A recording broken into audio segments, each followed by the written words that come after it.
Good morning, millennials. Welcome back to the Morning Toast. Happy Wednesday. It is hump day. So don't forget to hump someone you love. Speaking of someone I love, I am joined for the third consecutive day in a row, which is so sickening given the fact she just gave birth.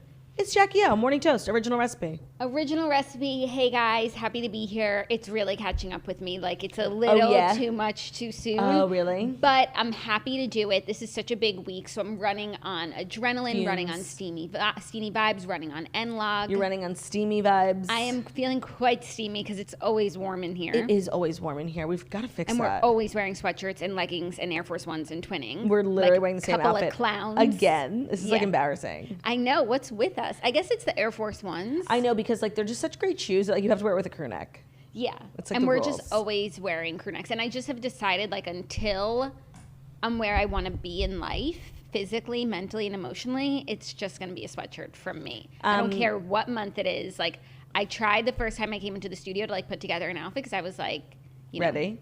So excited. And I looked horrific. And so now I'll just be covering everything until I'm ready to show you guys more. You're, like, literally going to do a full reveal in, like, 6 months. 6 months, yeah. Well, we've got a great show for you guys today. It's Wednesday, and we've got Dear Toasters. We also have an update from someone who wrote in about something particularly vile. Ooh. So that'll be exciting. Jackie did not watch the Real Housewives of New Jersey reunion part 1 because she has a child and priorities. I couldn't swing it, you guys. It was like hanging over my head all night, and I woke up in the middle of the night to pump, and I was like, I could watch it now, but then I didn't want to wake my mind up because I needed to go back to sleep. It's not worth it. It was only part 1. Like, if it was part 3, maybe. Perhaps, but I was really excited to watch it. And I just didn't want to rush it. Like, I want to watch it when I want to watch it. It was really good, and I have a lot of thoughts. I feel like it really, and what my main takeaway is, we haven't even spoken about this, how it's been widely reported, I think it's like pretty much true, that Jackie Goldschneider was demoted to friend of. Yes, but how can they make that call before the reunion? And why make that call before the reunion? Like, see how things play out. I feel like it's such a mistake, and after watching the reunion last night, I'm even more like cemented in my belief that it's the biggest mistake of all time, especially because if they don't want the show to continue to be like everyone just tiptoeing around Teresa, they've like now changed the landscape and the dynamics so much. It's such a mistake. It's so wrong. I'm actually really furious about it, and I never thought I would feel that way because I was a Jackie Goldschneider like hater up until recently. Yeah, and I might be cut from a different cloth, but it's top quality fabric. Which is always good to know. Don't forget that. Don't forget that. So we are excited to be here. We're coming off our Met Gala extravaganza, which was very fun and exciting. I know we didn't get to all the looks. Like, there were still hundreds left. But I feel like we did what needed to be done. We did the bulk of it. Yeah. I don't recall, maybe there was like 1 or 2 after where I was like, shit, we didn't mention them. But there's so many people. So many, and we did what we had to do. And that's what we're going to do here today at the Morning Toast. This is our final episode of the week because for anyone who doesn't know, tomorrow's like a really big day. I'm performing at Madison Square Garden. Tickets available at girlwithnojob.com/tour. It's going to be fabulous. And I'm also doing a show tonight. Oh my God, I keep forgetting about that. A little warm-up show, Chelsea Music Hall. It's going to be good. It's going to be good. That's going to be fun, like an intimate night with Girl with No Job. You know, it's a fireside chat. Ooh, look at you, Teddy Roosevelt. Elizabeth Holmes. FDR. Yeah. Is that what she did? I don't know. Fireside chats always remind me of like tech companies that like spend money on these like, you know, team outings. And it's like, let's go to a cabin and do a fireside chat. They were always doing fireside chats in younger. Yeah, but you know, it's FDR who started that. No, I didn't know. Little fun fact, with the advent of the radio, he would do a fireside chat and talk to the nation. Wow, you really learn so much when your co-host is a historical fiction freak. Is that nice? Is that nice? Got out of bed 3 days in a row for this bitch. It's not nice. It's not nice. So what else? What's going on with you? Not much. We recorded the Redheads yesterday. Always a great time with the girls. They're so funny. The Redheads is just like a hysterical podcast. Mm-hmm. We should be in the comedy section, except we like being in arts, so we are higher in the Always chart. in the top, yeah. Yeah. Comedy is a really competitive category. It is. Like those office ladies, fuck them. Like, no, they're always... If you have a podcast, find the most obscure category that you can put it in so that you have a chance at hitting #1. And that's also... I'm so glad you brought that up because when you see influencers... Sorry, this is like so shady and mean of me. But like when you see influencers be like, yes, like we're chopping the Tarts. Topping the charts, new episode. They're like tricking you into thinking that their podcast is popular when it's not. They're just in like a random obscure, I know that's really mean to say because like our podcast is so big and I should really be more humble, but I won't. They're just tricking you into thinking that their podcast is big when it's actually not. It's like easy to be the biggest fish in a puddle. Wow, Sade coming out swinging. I said what I said. I will say, if your podcast is number one in any category, like it's not teeny tiny, but it's not, number one in comedy. It's not Joe Rogan, call her daddy. No, you're not. It's not Conan. You're not Joe Rogan. You're that's not for Conan. Sure. Redheads used to be in Society and Culture, but it was just like a little too depressing. So then we moved over to Arts. Oh, that's better. And now, Society and Culture is like probably 4th or 5th most competitive. So what do you think it goes by? I think it I'll goes. tell you, because Apple sorts it. That's my theory. They have the. I think it's news and then comedy. It's news and then comedy and then perhaps sports. But the way you can. The pull down is not alphabetical or anything, which leads me to believe that it is based chronological. On, that feature isn't even there right now. Hold on. Yes, it is. I looked at it yesterday. I'm always checking the charts. On the top right, where you sort by, it wasn't coming up. Oh, you know what? And I got a new phone, so maybe. Man, okay, all categories. Here we go. Okay. First, news. Second, comedy. Third, society and culture. Wow, moving on up. I feel like because everybody puts their podcast in society and culture because it's a very big umbrella. Right. Fourth, business, biz news. Fifth, true crime. That's interesting. We're literally 6th in comedy right now. 6th, sports. So we're 6 in number 2. That's pretty good. We're 6 in number 2. And then health and fitness, religion and spirituality, arts, education. Maybe we should move to education. Seems less competitive. No, totally. History. I got to start a history podcast. I'll be number 1 every week. TV and film. That's pretty surprising that it's so low. Yeah, a lot of people throw theirs in TV and film. We do TV recaps. We could be number 1 in TV and film every week. Let's move over. I'm so sick of Conan and the Office ladies. Totally. And Heather McDonald. She's always in front of us. Science. We could do a show about Elon Musk, number 1 every week. Technology, music, kids and family, leisure. That's a good. I mean, I feel very at peace when listening to the Morning Toast. I do think we would qualify for leisure. That's really interesting. Then fiction and then government. Woof. Woof, yeah. No one's listening to government podcasts. I'm shocked.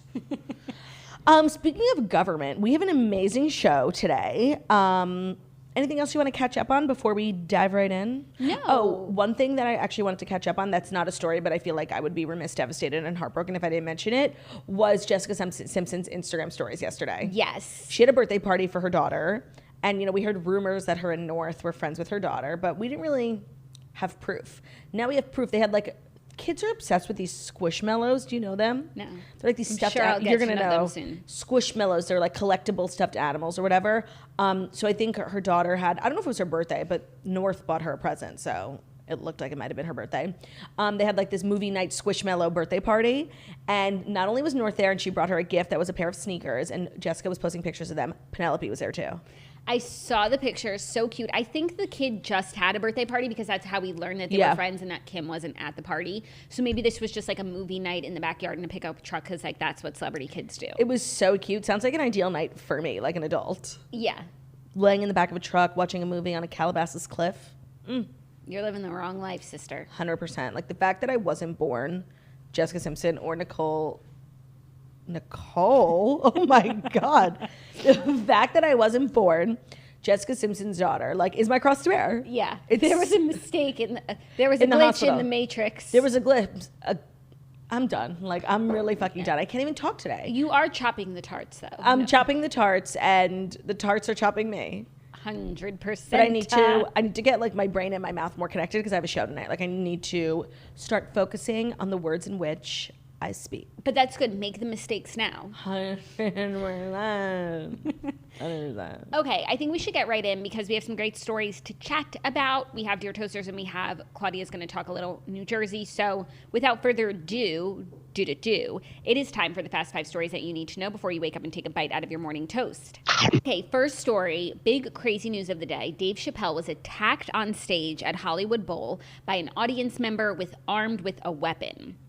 So last night at the Hollywood Bowl, they were filming Netflix is a Joke, and Dave Chapelle was doing his set. Towards the end of the set, around 10:45, shocking footage shows Chapelle standing on stage as an audience member. charged and slammed him to the floor. Seconds later, the attacker was tackled by security, and then he was beat up thoroughly by a bunch of the people backstage. The man who lives in Los Angeles was arrested for felony assault with a deadly weapon. He was armed with a knife and carrying a replica handgun with a blade inside. He was taken to the hospital before he was booked early Wednesday into jail on $30,000 bail. I have so many thoughts. My first thought is like, I really feel bad for Dave Chapelle. There's nothing scarier than being tackled, especially like when you're just like such a target, just standing there under a bright light and everyone else is sitting in darkness. I also feel bad for Will Smith because in one way or the other, this is his fault and everyone's like saying that already. So I know that wasn't his intention when he slapped Chris Smith. I'm not okay. When he slapped Chris Rock, I know that wasn't his intention, but via the butterfly effect, here we are. And I'd also like to say, I don't understand how this happened because the Hollywood Bowl is like a really legit venue. And you're telling me through all the security we all have to put up with that a man with a replica gun got in. And a knife. But the knife was inside the gun. So like, you're telling me like when he walked through that metal detector or like nothing went off? Right, but the knife is made of metal. If the replica was not made of metal, then maybe it wouldn't have set it off. But okay, like, but why also, a replica search gun? for our tings. They're going through my tampons. I can't bring an Advil into a club. Right. But a replica gun and a knife, okay. This is like a huge oversight on the behalf of the Hollywood Bowl, like security team. You can't even like have your phone at a comedy show. I know, and I hate to blame anyone other than the person who stormed the stage, but a series of events had to occur in order for this man to get into the venue with his items and be seated close to Dave Chapelle. And so while it is this man's fault 100%, I'm just so curious how something like this happens in this day and age. Like, okay, you can't stop someone from storming a stage. Like, we all are human beings with independence, but you can stop someone from bringing a knife. Yeah. And they didn't. You would hope. Right. Maybe you can't. So this is awful. Like, this is really, really awful. I saw the video. Looks like Dave Chappelle is totally fine physically, which is good. And everyone was able to, laugh it off right after the tackle. Chris Rock came on stage and gave Dave Chappelle a hug and asked, was that Will Smith? Then Dave Chappelle carried on and made some jokes. He was about to announce a musical act. And so, everyone I think was able to carry on. Right, because he was mostly done with his set, which to bounce back and have to continue performing literally sounds horrible. Right. So I think they made it okay. It will be unclear if it's going to be in the special. I don't know what they even should do about that. Well, we were just talking about that. In general, this is just like setting a jarring, worrisome precedent for comedians being fair game for verbal and physical assaults. Right. But we were talking before the show about like so they're filming, Netflix is a Joke is a comedy festival that Netflix is putting on. And of course they're filming a lot of the talent to make content for Netflix comedy specials.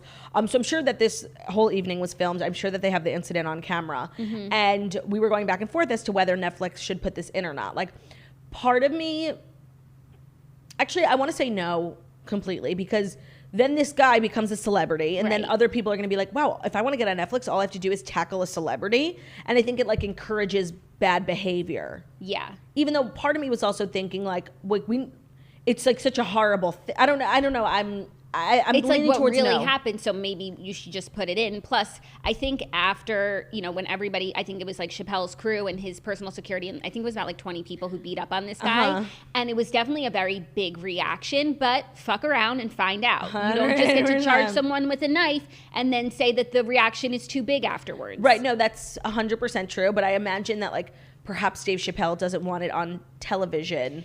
His entourage, like, it looks bad 20-1, but you really don't see the one guy who stormed the stage with a knife. Right.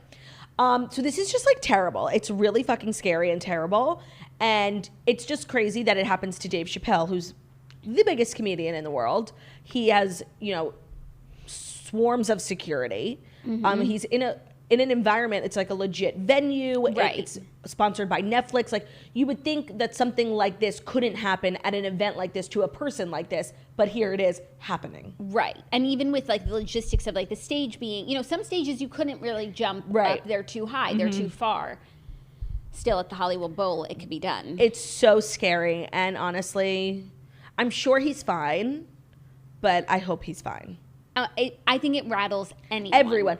I mean, not to make literally everything about me, but like, when you're on stage and you hear a weird sound, like it is so scary, but you have to keep going because most of the time it's just like a sound. It's not someone storming the stage. So like your heart stops, but then you have to keep going because people are like, what's wrong with this bitch? Yeah. So for that to actually be something real is so scary. Like it's every person, human beings, not even comedians, it's every human being's worst nightmare. Like being attacked for no reason.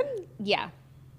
Loser energy. Like, oh, this goes beyond. And this guy got his ass handed to him, which is exactly what he deserved. I'm sorry. There were photos after of him on the stretcher and his elbow is dislocated from his arm. It's gross. It's really gross. But fuck around and find out. And that's the moral of the story. That's the moral of every story. I was just going to say that. It is the moral of every story. Yep. So we'll see what happens if Dave responds. What will come of this? Dave only responds to things like in comedy format. Like he's not going to release a statement. Right. And this is also like really Chris Rock's first time speaking out about the Will Smith thing. Right. Really, because how crazy that that Chris Rock was there. Right. No, just so weird. Yeah. It's not okay. Like we are not okay. No, as a society, we are unwell. Unwell. And this has got to Oshry. stop. If you come to my show, just saying, and you get on stage and like you try to touch me, like what happens after that is on you. Like I will literally, I'm a big bitch. Like you do not want to fuck with me. Like I'm strong. No, and she's got a lot of people in her corner. No, and like you don't want to mess with me. To make you the think show that you do want to mess with me, but you don't. No, and like okay, I like that like his team escorted him off stage, but like if you're gonna come out and try and embarrass me, like I'm leaving you on stage and I'm beating you up in front of everyone. Like you don't get the privacy of backstage. It's a public flogging. All the cameras coming out for a public affair. And I'll tell everyone to get their phones out. Wow. Okay. Yeah. There we go. But then you'll make like the toasters are civilized, so they are. I don't know. A toaster after a couple of spritz, she'd get wild. True that. Are you ready for our next story? Yeah. A little more controversy. Lili Reinhart is slamming, quote, starving Kim Kardashian over her Met Gala 2022 diet. Yes. As we reported yesterday, Kim shared that she lost 16 pounds in 3 weeks to fit into the Marilyn dress, and that did not sit well with Lili Reinhart, who took to her Instagram story on Tuesday and wrote in text, "To walk on a red carpet and do an interview where you say how starving you are because you haven't eaten a carb in the last month, all to fit into a fucking dress. So wrong, so fucked on hundreds of levels." The star, who did not call out Kim by name, added that it's disgusting for celebrities to admit to starving themselves considering how many people idolize them. She said, quote, "To openly admit to starving yourself for the sake of the Met Gala when you know very well that millions of young men and women are looking up to you and listening to your every word, the ignorance is otherworldly disgusting."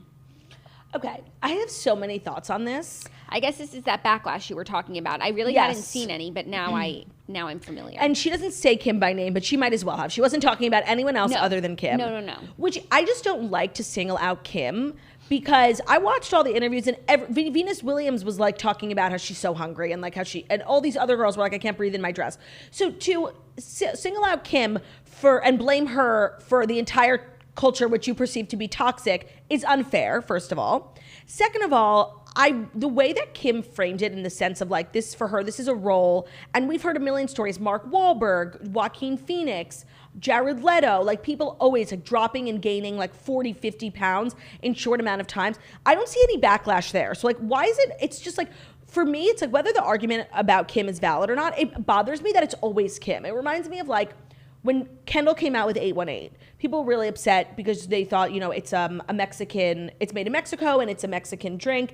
And there's totally an argument to be made there, but like, why do these arguments only come out for the Kardashians? Like nobody said anything about Casamigos. Is George Clooney Mexican? Nobody said anything about Ciroc. Is P. Diddy Russian? Like, so it's like these, whether they're valid or not, like the fact that these conversations only happen around the Kardashians, like it bothers me. It does. Yeah, it bothers me as well. And I agree when Kim says she's training for a role. You might not like that her role is considered, just to the Met Gala, one night, a fashion's night out. But this is perhaps one of the most iconic things that Kim has ever done. I took no issue with her sharing because, by the way, she did. And also, she didn't lose 16 pounds because she wants to be skinny. She had to fit into a dress. It wasn't like, I need to be this weight so I can look good at the Met Gala. She needed to be a certain weight so that she could fit in the dress. Right. And I personally, as a person, the way that I feel is I would rather someone like shred for the wed and let us know what they did and that it was really fucking hard, and not just like, oh, I just happened to fit into Marilyn Monroe's fucking dress. I agree. I think that when celebrities pop up on red carpets looking insanely stunning, and they're like, I just had a burger at the hotel. Yeah, I think that contributes more to like toxic body image. Because you're like, why don't I look like that? Yeah, because I just had a burger and I can't fit my ass in my jeans. Whereas I know why I don't look like this. Because I have eaten carbs for 3 weeks straight. I wasn't doing 2-a-days eating tomatoes. I agree. So like, don't get me wrong. I mean, in celebrity culture, there's so much toxicity when it comes to body image and weight, and it's hella problematic. But I prefer someone to be completely transparent with me than just showing up looking like sheer perfection, leaving me wondering like, well, if she's just a regular girl, how did that happen? There must be something wrong with me. Right. No, actually, I know there's nothing wrong with me now, thanks to Kim, because I eat whatever I want, whenever I want. Because you're not putting in that work. Right. So I don't know. There's so many about things, and maybe it's just because I'm a Kim apologist. Like if this was someone else, maybe I would feel differently. But I really don't think so. I don't get bothered when people talk about their journey. I really don't. That's just me. I look the way that I am. I look the way that I do because of decisions I make. And I guess Kim is extremely influential, but I don't know. I think this is a stretch. I do. But I know a lot of people don't agree with me. Even in the comments yesterday on YouTube, people are like furious at Kim. So like, you do you, I'm not furious. I think I would feel the same way about the premise of the argument if it were any other celebrity, but I'm just more invested because it's Kim. Yes. Like if Lili Reinhart was beefing with someone that I'm not like obsessed with, I don't really know if I would think too hard about it. Yeah. And I mean, I think for Kim, like she's been doing this her entire career, like letting us know when she's losing weight, gaining weight, posting her workouts, letting us know when she's on a diet, when she's having beignets in New Orleans, like, and she's gotten backlash all along, but I think for her, like, she doesn't care because, like, on principle, she doesn't have an issue with it. It's not like, oh, oops, I'm sorry, I didn't know that I did that, you know? Yeah. No, I'm just, there's like a few things about this that I just also don't like singling out like one call person. Out culture. Like, the issue in celebrity and in Hollywood with body image and weight is so big, and it's not Kim Kardashian's fault. I'm sorry, it's not. So to like center the whole argument on Kim, I think is really unfair. Yeah. And just everybody has different experiences, and everybody like feels differently about what they're seeing. Whether, you know, you're someone like Lili Reinhart who this is upsetting to you, but you could be someone with Lili Reinhart's same experience and see this and not find it upsetting. Right, or like triggering. Right. Yeah, I'm not agreeing with Lili Reinhart on this. Like at all. No, me neither. But a lot of people do. So yeah, there you go. There you go. Our next story, a little exciting fatherhood news. News. Exciting fatherhood news. Post Malone is expecting his first child with longtime girlfriend. Who knew he had a longtime girlfriend? Not I. Post Malone said, I'm excited for this next chapter in my life. I'm the happiest I've ever been. And for since I could remember, I was sad, he told TMZ. Oh. Time to take care of my body and my family and my friends and spread as much love as we can every day. That's so gorgeous. Sources close to Page 6 said the couple hosted a private party with friends and family in Southern California over the weekend to celebrate the exciting news. That is just like so traditional. So sweet. I had no idea he had a girlfriend. Love this. I love to see post. I'm so sorry. You know, what? I'm so sorry. What? So the article said sources close to Post. So it's Page 6, so I assumed it was the New York Post. Oh, no, sources close to Post Malone. As in Malone. Yeah. No, of course. That is so funny. That is very confusing, though. I feel that. I love this for him. I feel like, Posties growing up, I feel like hearts are breaking everywhere. As they should be. So my heart goes out to all the girls who thought that this would be them, and it turned out that it wasn't you. I see you, I hear you, and I'm here for you. Did you know that he had a long-term girlfriend? No clue. No clue. No. That he was just like this family man. No, I love that. The thing about Post Malone is like, you think you know him, but you don't. Right, and like he lives in Utah. He loves country music. He's very unplugged. He loves guitar. He has his priorities in order. No, it's actually so true. Like, especially for how famous he is, he could be like anything he wanted, living in the biggest house in Beverly Hills. But you're right, he's like a weirdly traditional rural king. Right, like having like a little gender reveal party. It's in so Southern chuggy. California. It's chuggy. Post Malone is chuggy. Post Malone, Chugalicious. Chugalicious. He should make his own remix. Chugalicious Chugalicious Post Malone makes the girls go loco. Love that for him. Beautiful, really beautiful. Beautiful. Happy for him. Know that I am. Wow, we've been getting a lot of hate comments about our singing. I saw, like, is this your guys' first time watching? Has something changed? Nothing. Like, I just can't believe, like, if you or, like, someone close to me had a voice that was, like, as good as mine, I would make them sing for me all the time, and I'm giving it away for free. Yeah, and there's always a reason behind the song. Like, we integrate it into the stories. Because we got our reasons. Just like you. Okay, we'll stop. But, like, no, but it's really upsetting. It's just a little random, considering we've been doing this for 5 years, that we always have a song in our heart. You know what it is? I think this little instrument, like, has definitely increased. It's simple math. When this enters the equation, we have to sing more, you know? Yeah. Give us a song. Any song. 100 times we gonna have a good time. 1,000 hands up to the sky. We gonna get toasted tonight. Can't let it fade. We got a sparkle in our eye. Can't let it wait. I'm counting down until we start. We're renegades. We come to play, and we play hard. Ooh. 2, 3, 4. 100 times we gonna have a good time. 1,000 hands up to the sky. We gonna get toasted tonight. Should I keep going? No. Wow. I've been feeling. No, I'm kidding. Yeah, I think as long as there's like a cap of 10 to 20 seconds on the song, I don't know why you guys are complaining. It's like, yeah, gorgeous. And also, like, just notice the gift in front of you and be grateful. Don't be ungrateful, okay? Don't be. Don't be all ungrateful. Are you ready for our next story? Okay, our next story, a little concerning security news. An intruder disguised as a priest spent the night at the Queen's Windsor castle, and it wasn't me. How the fuck is this always happening? An intruder disguised as a priest conned his way inside Windsor Castle on April 26th and even spent the night, leaving just hours before Queen Elizabeth made her return home. He said his name was Father Cruz and claimed to be a friend of the battalion's padre, the Reverend Matt Coles. He was invited in and offered something to eat in the officers' mess, a source told Britain's Talk TV. The source explained that within a few hours, the man was drinking with officers in the bar and started telling stories about his life, including that he had served in Iraq. He was telling lots of tall tales, and the lads were enjoying his banter and having a few drinks. It was only later when he started talking about how he had worked as an injector seat test pilot and had some organs replaced that the chaps started to get suspicious. Security apparently did not conduct any further investigations into the man, and authorities were not alerted until the next morning, just 3 hours before Queenie returned to Windsor Castle from her 96th birthday party at Sandringham. Oh my God, how lit. This sounds iconic. Yeah. The thing is, like, not only is this so abhorrent to, you know, intrude into a person's home, but to do so as a man of God just takes man of the cloth. This takes it to another more disgusting, repulsive level. I mean, yes, though I could understand the urge to like get close to the Queen and just like want to be. You don't think we all feel that way? Right, and want to be in her space. But this is unacceptable. And this has happened before in the past. We saw in The Crown, and you would think like, what's the Queen's peeps called? Like her ladies in waiting? No, those don't exist anymore. Like Scotland Yards. Thank you, myself. Scotland Yards should be on top of this. Thank you, myself. You sounded like Dana.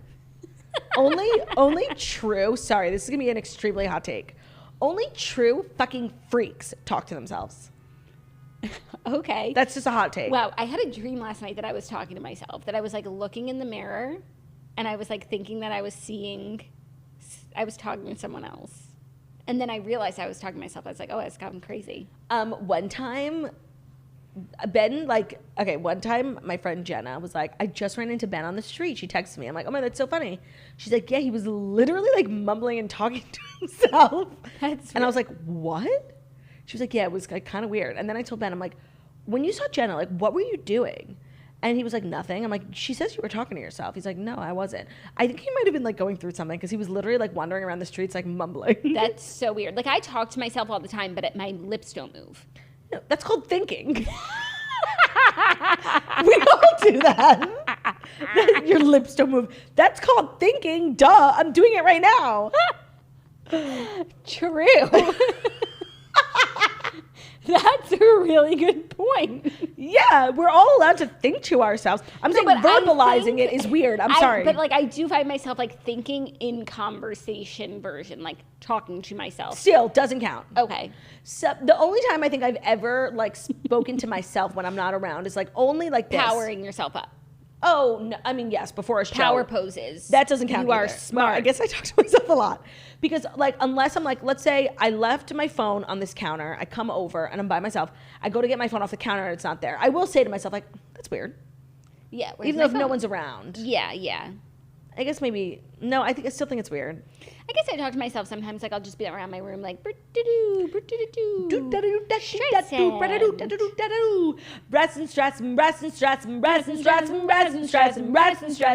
We have really gotten out of control with Theo's name. With Bryce and Thrice. You know what we haven't done in a really long time? Theodora. Theodora. Theodora. Dora the Explorer. Perfect Angel Dora. Crunchy delicious Dora. Bruno's cousin Dora. My one and only Dora. Special boy Dora. Thick juicy Dora. Floppy ears Dora. Wet little nose Dora. Wagging tail Dora. Sexy walk Dora. Do Dora. Do Dora. Hey. Do Theodora. Oh. Do Theodora.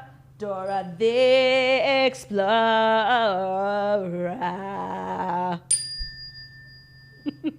Stunning. Okay, I'm sorry for those last few minutes, you guys. It's safe to come back now. What was the story?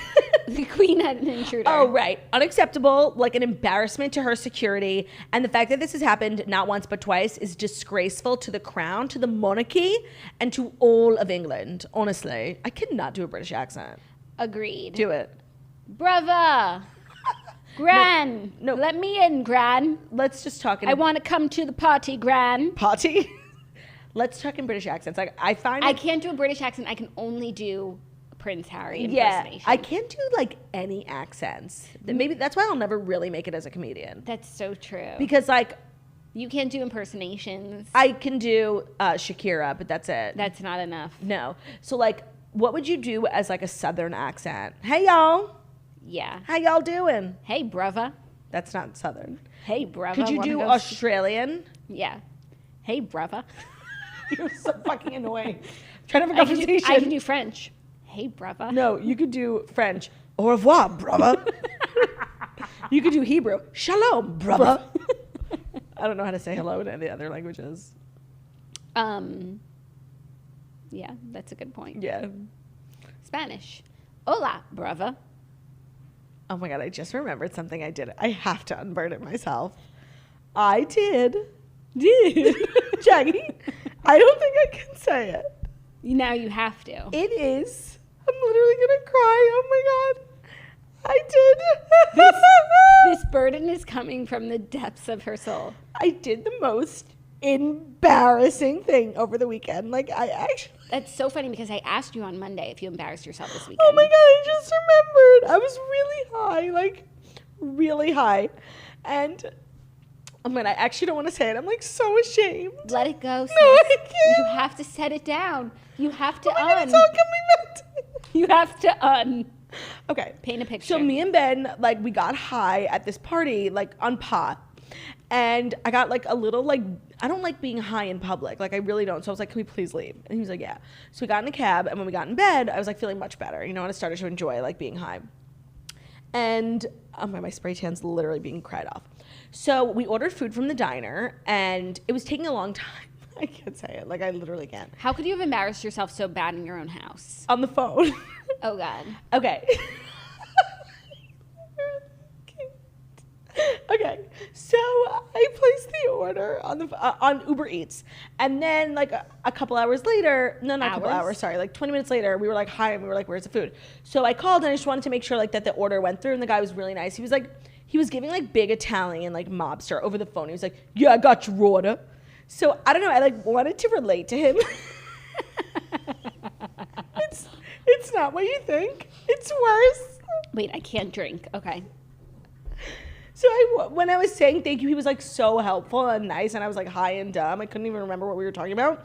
So as we were hanging out, I like wanted to relate to him in some way, like and like be like authentic Italian, like girly. That's you. And I was just in Italy like a few months ago, and I didn't learn how to say anything except for like good night, which is bon nuit or something. So as I'm hanging out, I'm like, sir, thank you so much, bon nuit. And he was like. He was like from New Jersey, like he wasn't like Italian. And he was like, what? I was like, bon nuit. And he was like, okay. And I told him the story. He was like, why would you say that?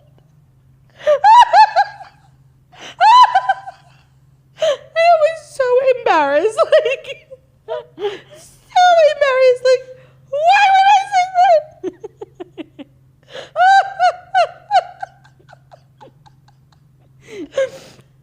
I do feel better. I do feel better. I only have one thing to say. Bon nuit. And to be honest, I don't even think that's how you say goodnight in Italian. Like, I'm not sure. Oh my God, I can't breathe. I'm okay. Thank you for what were we talking about? Were we talking about Italy? Back to the Queen. Right. How did we get here? Brava. Oh, bon nuit. Yeah. Bon nuit, brava. Oh my God, you know what? I really do feel better. Like, for real. No, that's important. Yeah. No, but you were literally just like talking to Zach Shapiro on the phone and you said bon nuit. Yeah, no, he was literally probably not even Italian. Right. Oh my God, I'm crying. That's really funny. It's horrifying, like beyond. But I'm okay. And you feel better. I do. Thank you for letting me unburden myself. The power of the unburdening, you guys. I'm okay. Are you ready for our fifth and final story? Yeah. Which is a little heartwarming sports news. Oh my God. Just to take us home. It's everything, you guys. You have to watch this TikTok. Aaron Judge, well, it's a video that does reside on TikTok as well as other platforms. No, it's just TikTok. Aaron Judge homer leads to fans' wholesome moment. So Aaron Judge is a player for the New York Yankees. Tamra's son. He's Tamra's son, and he hit a home run. Congratulations, Mr. Judge. And a rival fan of the Blue Jays caught it. So the Blue Jays guy obviously doesn't want Aaron Judge's ball. Even though, like, if you're, like, into sports memorabilia, like, you could sell the ball. It's great to catch it. It's Like, cool regardless. even if you catch a ball and it's not your team, like, you usually keep it because, like, it's cool. Right, but he was sitting next to this little kid who was a big Aaron Judge fan who was wearing the jersey and everything, and he gave it to the kid. And the kid's They got it on camera. The kid's life was made, and his dad's life was made, and it was just like the The sweetest. kid started crying and gave like the biggest hug to this random man from Toronto, and it's literally so cute. Like, it will bring a tear to your eye. And then they show like the dad, you know, the son going back to the dad, and the dad giving him the biggest kiss. Like, he was so proud of it. Literally could bring a tear to my eye. It like, really could. We'll post it on our TikTok. It is on our Instagram. It is the cutest, most sweet, and like in a world that's so unwell, moments like these. That's really why like I don't really love sports, but I don't mind watching them because, like, in sports, there's always something nice happening, you know? No, they honor the military. They help, you know, people who are sick. They're always doing good things in sports. And they're also, like, they're representatives of their community, so they're always really doing stuff for the community, but sports do bring people together. They could also be quite divisive, you know? of course. But I do feel like at the end of the day, they bring more people together than they separate people apart. They do more good than harm. Right, because people don't really get into like real beef over rivalries, but I think for a lot of people talking about sports, it's an immediate connection. It's like, you know, us talking about Bravo or talking about books. All of a sudden, we're best friends. That's true. It's a family affair. It's bringing people together. Well, thank you for that gorgeous fifth and final story. That just really put a twinkle in my eye. You already had a tear in your eye. I know. So. I'm really not okay. My throat hurts from like laughing like that. But the show's not over. Oh, really quickly. Okay, let's dive into TV recap really quick. I know you didn't watch it, so I don't want to spoil anything for you. It's okay. But I just want to say, I made a choice, you know, and that doesn't mean I can come here and ruin the show. Part one of the New Jersey reunion is just not what you would expect. There is so much drama on the left couch. Like, Jennifer and Dolores are not friends, and Teresa had an engagement party and didn't invite Dolores. So the left couch is like crumbling. And actually Dolores said to the other girl, she said it to Jackie, to Melissa, and Margaret. She's like, I am so sorry for defending Jennifer all these years. Like, you were right, I was wrong. Okay, and what about Teresa? And Teresa was basically like, you know, we had an engagement party with like all the couples we go out with, and Dolores and I, you know, we don't double date. So, and Dolores was like, If that's what Teresa wants, it's fine. Oh, Like so very she's cold. Oh, okay, fine. Like they're not done, but like that couch is on their way to ruin. And that's why it was so upsetting, because I really felt like the anti-Teresa movement was making a lot of progress last night. Like Teresa looked so stupid. Everything she said was more dumb and dumb by the minute, and I was losing brain cells. And that's really to the credit of Marge and Jackie. And now that Jackie's been demoted, like I just don't agree with that decision whatsoever. And I actually saw a tweet that I screenshotted because I thought it was so profound.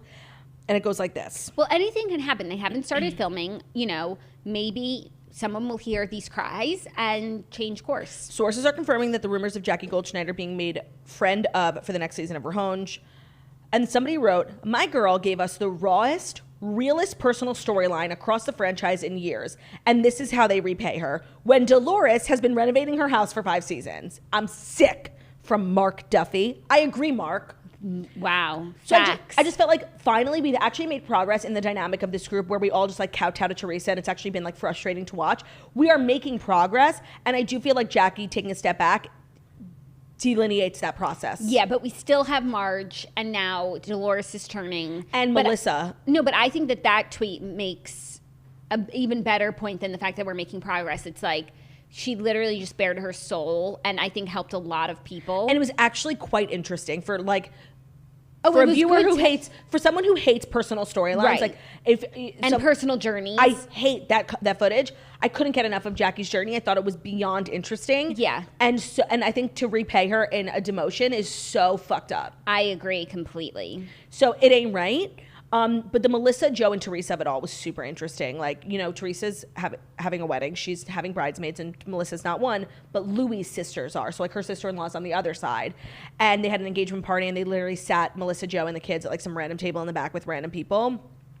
And, like, for so long... So, Melissa doesn't get involved, and she doesn't defend her friends because of Teresa. Right. And Teresa... And for Melissa, that's, like, so big. She's sticking with the family. And the way that Teresa has perceived it all these years is that, like, Melissa is Marge's friend, and she doesn't do anything for her. It's not enough that Melissa doesn't engage. Teresa expects her to back her, even though Melissa thinks she's wrong. So it was so painful for Melissa and Joe, like, just talking to this moron who, like, she's like, all right, you know, okay, Joe, you're always right. Like, it can't even enter her brain that she is always wrong. Like, she's never been right about one thing in her whole fucking life. She's insufferable. I don't understand how people can stand this woman. She's awful. And literally, Andy was like, you always say, like, Melissa never defends you. Like, can you give us a couple examples of times when you've defended Melissa and had Melissa's back? And she's literally like, well, you know, guys, help me. Like, you know, like, oh, tell me, like, what? And then there was like a freak circuit breaker, and the lights went out right as she was like, ooh. And so they get the lights back on, and Andy asked the question again, and we got it both times. She's like, you know, like, guys, come on, help me out. Like, it was painful. I cannot stand this woman. Like, it's insane how invested I'm getting. It's so painful. Yeah, no, that's how I feel after every time I watch New Jersey. And then by the time we recap on the show, I feel like I come to myself a little bit, but the feelings are so strong. Visceral. Yeah. Yeah. So I want you to watch it, and we'll recap next week with part 2. Okay. With all the men, because only Joe Gorga came out. Not Frank. And then, like... Not Frank? No. Only Joe Gorga came out, and Teresa was like, you're such a little bitch boy. Like, this is a Housewives. What are you doing here? Her and Jennifer, Teresa and Jennifer were ganging up on Joe. Like, family. And you're literally this girl you just met last year. You're ganging up on your brother with her? Wait, but if it's only Housewives, then why is Gia doing confessionals? 100%. But don't talk about Gia. Don't you dare talk about Gia. I don't want to. So, like, if you're watching the season, like, you know how painful it is, and I'm sorry that we're all going through this together. Now let's dive into Dear Toasters, which is our advice segment. If you ever want to write in, the email is deartoasters@gmail.com. Thank you to everyone who resubmitted. I told you guys, like, if it's too long, we really can't read it. So a lot of people resubmitted with shorter, more abridged versions, and I'm extremely grateful. Thank you. And we also have an update today. Hey, Jackson Claude, I'm in major need of your advice because I'm literally about to explode. My mother-in-law, this is going to be divisive. My mother-in-law has a terrible habit of kissing my 8-month-old baby on the mouth. Ooh. You heard it, on his freaking mouth. I've verbalized it multiple times to friends and family about how much it bothers me, and she has been there when I've mentioned it. It may not be a big deal to others, but to me, it's just gross. I mentioned it to my PJOM husband, and he said he would address it with her, but he has yet to do so. This weekend, she did it right in my husband's face when I tried to get his attention. To notice, he totally disregarded me. He's a bit of a mama's boy, and he tends to feel bad about hurting her feelings. What bothers me is that my mother-in-law works in healthcare and can bring home whatever she has seen at work. Ooh. And hello, COVID. I honestly wouldn't doubt if she was doing it on purpose, as we've had our issues in the past, and she tends to be manipulative. What do I do? Do I wait for my husband to address it, or should I take it into my own hands and tell her directly? Please help. I promise to give you an update. Sincerely, a toaster who's about to lose her shit. Okay, I don't think she's doing it on purpose to bother you, because I don't think she would like fuck She's with not the baby's evil. immune system I just just to have get to- at you. There are other ways. I feel as though I have a conflict of interest here. You do, because you're the perpetrator. I kiss Harry on the mouth, but if you told me not to, I would never. Right. You haven't said anything, so I'm gonna keep going. I haven't really seen it, and that's what I would say about this. Like, I haven't. If someone were doing this, you told me that you do that, but I never saw it. It's if I so saw good. it and it didn't sit right with me, I would say it. I would say it to anyone, and I would just say it on the spot. And that's the thing about being a mama, that like when something crosses your personal line, Boundary. doesn't matter if you're right, wrong. It's how you feel. That's your baby. You cooked him for 10 It's valid. months. You pushed him out one way or the other. It's your way or the highway. And so you don't need to have your husband say something. If you see it, stop it. If it's not okay with you and it makes you uncomfortable, say, please don't do that. Especially and if in you this can't day and follow my age. rules, then we're going to have to set further boundaries. Especially in this day and age, I feel like we're always saying, like, COVID is the best excuse for everything. So, like, Mm-hmm. if you really want to do soften the blow instead of just being like, even though I agree with your approach, like, it's your baby, fuck off. But if you want to, like, soften the blow a little bit, you can, like, mention COVID. You know, like, COVID is just giving us all reasons to, like, not do things we don't want to do. Exactly. And that's the small blessing coming out of COVID. So I agree. If this crosses your personal boundary, like, it's enough. Just And you call don't- it out. Call it when you see it. That's the best way to do stuff. Don't let it fester. Yeah, call it when you see it. I like that. I think that's been like one of the biggest changes in me as a mama. Like instead of, usually Are you saying mama ironically? I can't tell.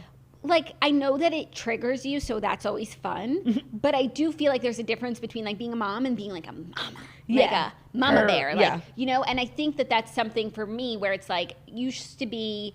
If something bothered me, I would sit on it, think about it, see if it still bothered me, and then find a way to deal with it. Now it bothers me, it's cut. Yeah. Because mamas don't have time for that. So true. Mamas ain't got the time. So true. Well, I defer to this mama on that mama. Next up. Hey girlies, my 3 sisters, mom and I are all toasters, and we need some of your advice. Our younger brother, 23, is a PJOM, and he's never had a girlfriend, and we are 99% sure he was still a virgin up until recently. He's been dating this 20-year-old girl who seems really immature. Her Instagram isn't private, so we were creeping, and we clicked on her Visco link in her bio. The first thing we see is an extremely scandalous mirror pic of our brother and her naked, fresh out of the shower. She actually attached the picture to us, but I didn't want to see it because I felt like it was invasive. To make it even It's worse, on Visco. to make it even worse, this was I taken. need to see it. I need to see it. Will you pull it up? Will you twist the computer around? To make it even worse, it was taken at our parents' house. Or you can email it to me. I have my iPad. Oh yeah, email, but don't show it on camera. No, but can you listen to me? There's more. Okay, to make it even worse, this was taken at our parents' house. We are all extremely disturbed, and we just want to protect our brother at all costs. We are meeting her for the first time this weekend, and we need your advice. Do we say something to our brother? Do we wait until after the weekend? Are we overreacting? Thank you in advance, and I love you both so much. I'm sorry, but Do you have the picture? No, not yet. But Maybe she doesn't know that Visco's public. No, she put it in her bio. You can't say anything. Like he's living his life.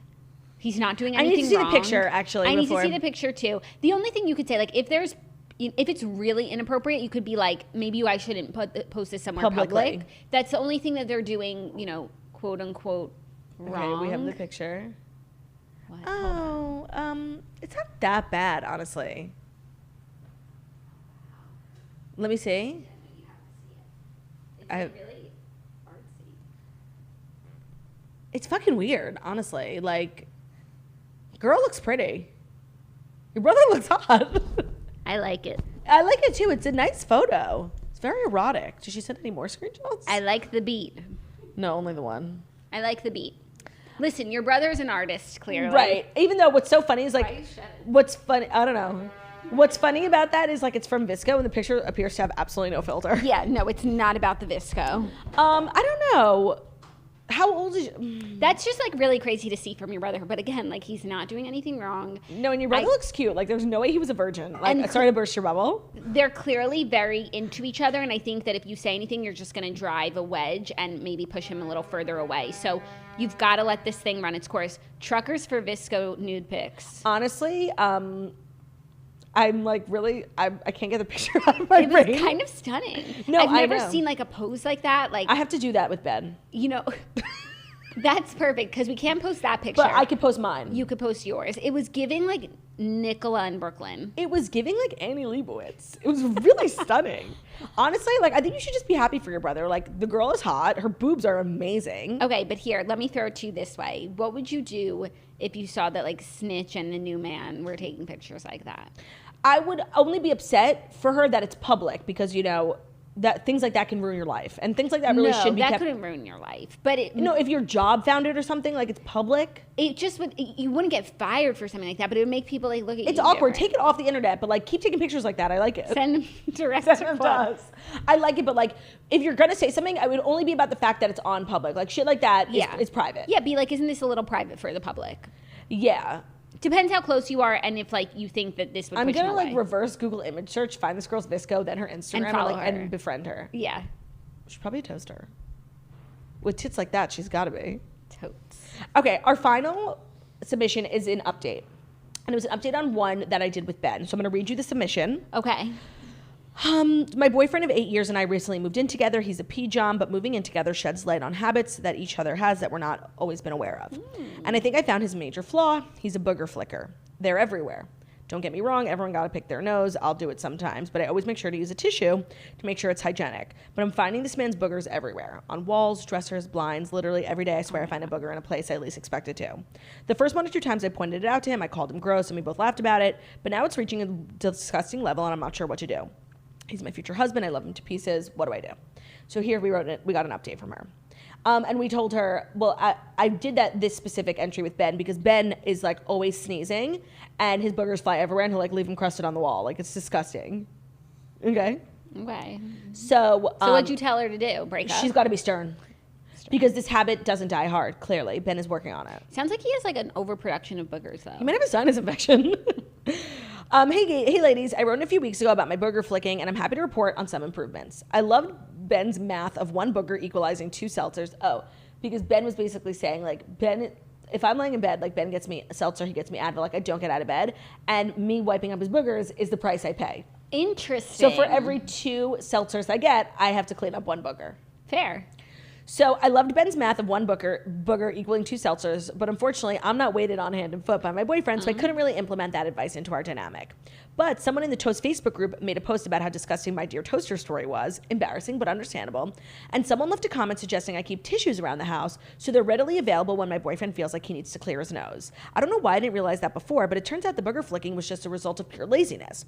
Since placing tissue boxes in a few more places around the house, I can happily share that my walls and furniture have been snot-free ever since, and hopefully this habit will begin to stick. Thank you, Ben, the Toasters, for all your help. Love, a grateful toaster. That's such a great point. I actually have tissues all over my house. You do. Like I have one on each nightstand in the bedroom. We have one on our coffee table in the living room. We have one in the bathroom. Like we just do. And That's crazy. I don't have 1 box of tissues in my house. And no, it's kind of like great to have some No, tissues. I agree. You think, yeah, I could use toilet paper, I could use a paper Totally. towel, but you don't. Right. And even if you just have a little tickle, you just grab a tissue. Yeah. Wow, I'm learning so much from Yeah, the this Toasters. is good for you too, because Yeah. now Ben could do it. Totally. Get him a box of tissues on his side of the bed. 100%. 100%. Well, so glad the Toasters were able to solve that for her, even if we couldn't. And that's Dear Toasters again. Sometimes things are out of our control. Agreed. If you ever want to write in or you have an update for us on something you've written in about, it's deartoasters@gmail.com. That is our show, our final show of the week. The next time you guys see me, I will be a comedian who has performed at Madison Square Garden, which is just so crazy and it's pretty cool. So that's our show. Any last words, Jax? No, we're so proud of you. I love you. We're so excited. I really feel like I'm just going to be so overwhelmed with pride and you. joy. And I'm so looking forward to seeing the show. For the first time. For the first time, just like a night out seeing my favorite comedian in my hometown. What could be better? And you're going to be amazing. So I look forward to seeing you, a different woman, on Monday. And you know what I have to say to everyone? Bonne nuit. Bonne nuit, y'all. Have a great day, everyone. We'll see you on Monday, and I'll see all you guys tomorrow at Madison Square Garden. Bye. Goodbye. Goodbye. Skiddy-da-da-da-ba, ba, ba, Ba beep ba ba doo ba boop ba ba da beep.